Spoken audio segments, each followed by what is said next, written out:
last couple of years or so, we've seen a shift.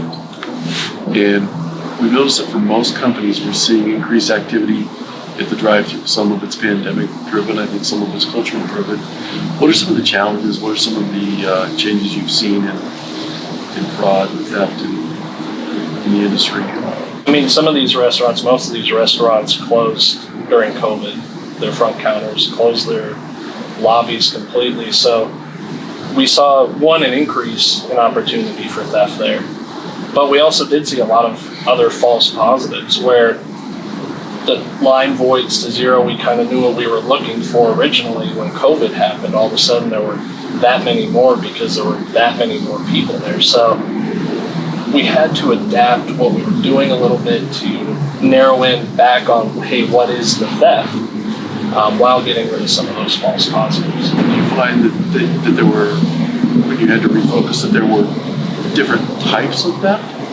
Or were they sticking with the same tried and true theft behaviors that were occurring, prior to the pandemic?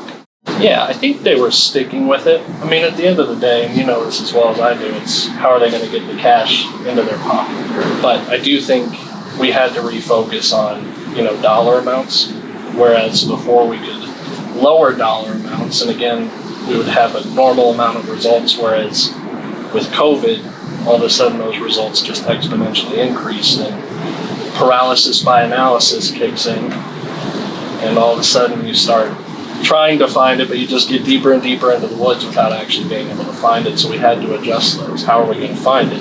Increase those dollar amounts. Look at the transactions that we know that they're going to steal at, ones that are running long because they don't want to have the void happen when they're collecting the cash, because anyone with an LP experience knows, hey, there's something going on here. So they collect the cash, and then an hour down the line, if they're the manager, they void it, or if it's the employee, they call over their manager and say, hey, this was a drive-off. Yeah, absolutely.